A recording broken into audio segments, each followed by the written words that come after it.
Aleluia, aleluia, aleluia, aleluia, aleluia, aleluia, aleluia. Eu vos escolhi a fim de que deis no meio do mundo um fruto que dure. Aleluia, aleluia, aleluia, aleluia. O Senhor esteja convosco. Proclamação do Evangelho de Jesus Cristo segundo Lucas. Naquele tempo, Jesus acrescentou uma parábola porque estava perto de Jerusalém e eles pensavam que o reino de Deus ia chegar logo. Então Jesus disse: um homem nobre partiu para um país distante a fim de ser coroado rei e depois voltar. Chamou então 10 dos seus empregados, entregou 100 moedas de prata a cada um e disse: procurai negociar até que eu volte. Seus concidadãos, porém, o odiavam e enviaram uma embaixada atrás dele, dizendo: nós não queremos que esse homem reine sobre nós. Mas o homem foi coroado rei e voltou.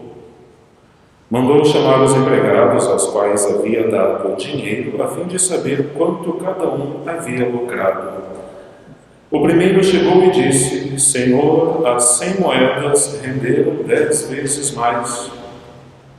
O homem disse: muito bem, servo bom. Como foste fiel em coisas pequenas, recebe o governo de 10 cidades. O segundo chegou e disse: Senhor, as 100 moedas renderam 5 vezes mais. O homem disse também a este: recebe tu também o governo de 5 cidades. Chegou o outro empregado e disse: Senhor, aqui estão as tuas 100 moedas, que guardei num lenço, pois eu tinha medo de ti, porque és um homem severo. Recebes o que não deste e colhes o que não semeaste. O homem disse: servo mau, eu te julgo pela tua própria boca. Tu sabias que eu sou um homem severo, que recebo o que não dei e colho o que não semeei. Então, por que tu não depositaste meu dinheiro no banco? Ao chegar, eu o retiraria com juros. Depois disse aos que estavam aí presentes: tirai dele as 100 moedas e dai-as àquele que tem 1000. Os presentes disseram: Senhor, esse já tem 1000 moedas. Ele respondeu: eu vos digo, a todo aquele que já possui será dado mais ainda, mas aquele que nada tem será tirado até mesmo o que tem. E quanto a esses inimigos, que não queriam que eu reinasse sobre eles, trazei-os aqui e matai-os na minha frente. Jesus caminhava à frente dos discípulos, subindo para Jerusalém. Palavra da salvação. Podem sentar a todos os que vieram rezar pelos seus entes falecidos, em nome da nossa comunidade, nossas condolências e nossa oração pelo descanso eterno de seus familiares e amigos, e para que todos sejamos fortalecidos na fé e na esperança de um dia nos encontrarmos com aqueles que nos precederam na casa do Pai. Nas quartas-feiras desta paróquia, dedicamos este tempo de reflexão para considerar algum ponto, algum assunto catequético que nos faça conhecer melhor a nossa fé e, com isso, possamos também amar mais profundamente a nossa fé no Senhor. Este semestre estamos meditando sobre as virtudes. Hoje temos a nossa 16ª catequese sobre as virtudes e trataremos hoje sobre a virtude da constância.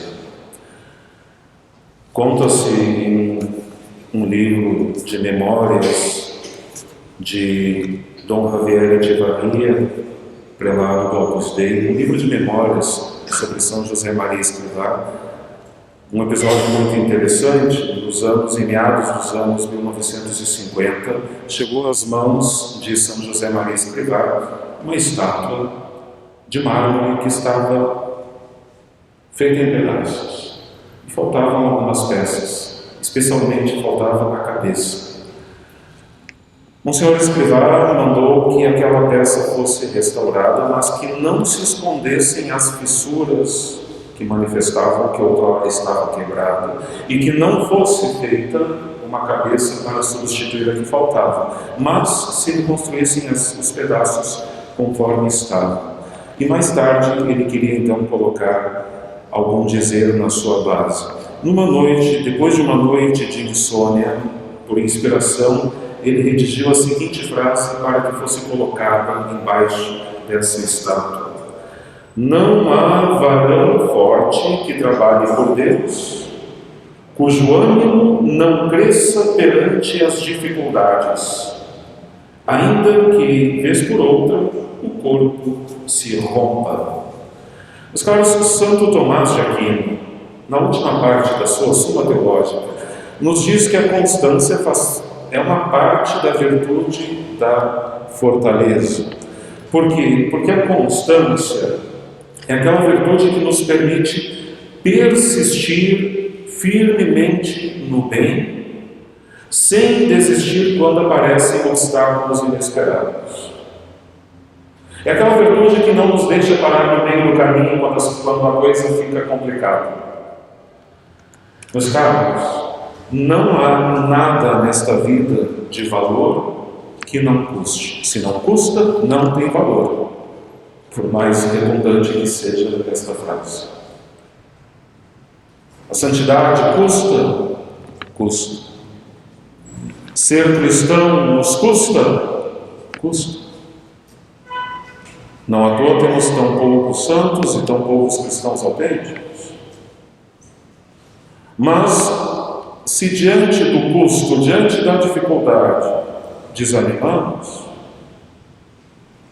aí, como se diz popularmente, o diabo faz a festa. Porque o trabalho dele estará feito por nós mesmos, queremos desistir no meio do caminho. Os obstáculos, meus caros, nos põem à prova, e quando conseguimos superá-los pela virtude da constância, deles saímos fortalecidos, melhores, com caráter mais bem forjado do que estávamos antes deles sendo nos apresentados.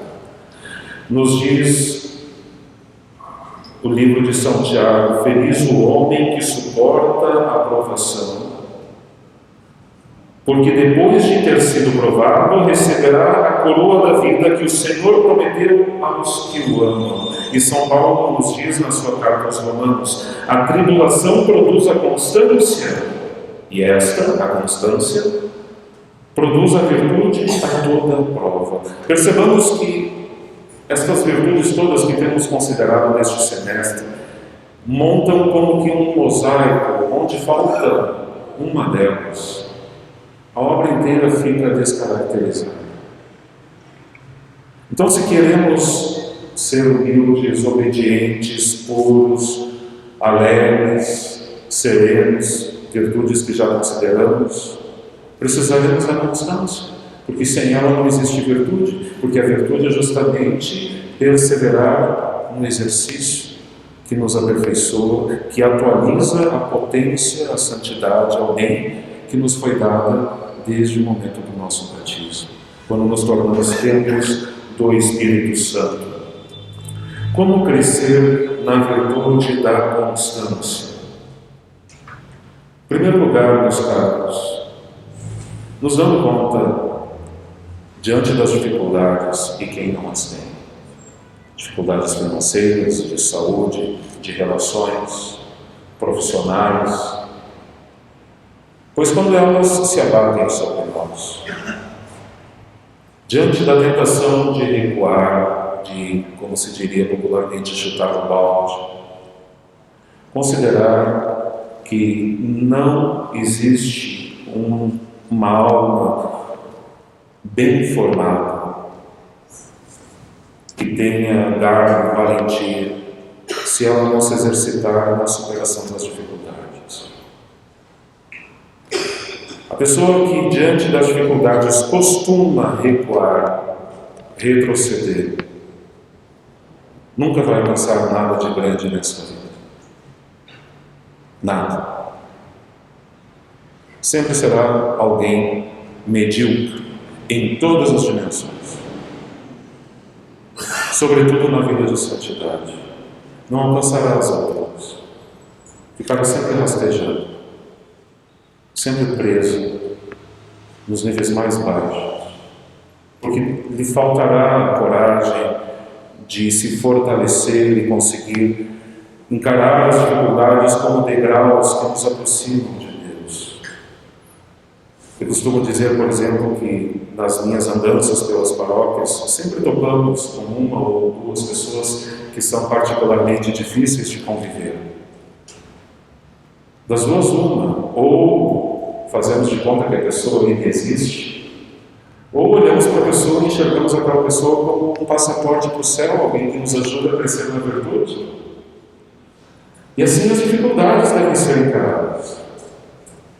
Ou as ignoramos e fazemos de conta que não estão lá, e elas não vão deixar de existir por causa disso, continuarão lá. Ou as encaramos como oportunidade para subir mais um degrau. São Gregório Magno diz de forma magistral: há alguns que querem ser humildes, mas sem serem desprezados, que querem ser castos, mas sem mortificar o corpo, ser pacientes sem que ninguém os ofenda, adquirir virtudes, mas recusando a luta que as virtudes trazem consigo. É como se, não querendo saber nada dos combates no campo de batalha, quisessem ganhar a guerra vivendo comodamente na cidade. Façamos o nosso exame de consciência. Aprendamos desta mulher da qual nos fala a primeira leitura, que exortava seus filhos, sobretudo o mais novo, adiante da adversidade, não desistir, não abrir mão da própria fé. Nos diz o livro dos Macabeus que aquela mulher, revestiu de coragem varonil sua alma de mulher. Ou seja, esta virilidade espiritual não é exclusividade dos homens, mas de todos, homens e mulheres, revestindo de coragem varonil sua alma de mulher, exortava o seu filho a não desanimar. E por isso nós nos perguntamos: vejo as dificuldades da vida como um convite de Deus para ir além, para crescer em qualidade humana e espiritual? Encaro os meus ideais familiares, profissionais e sociais como uma missão?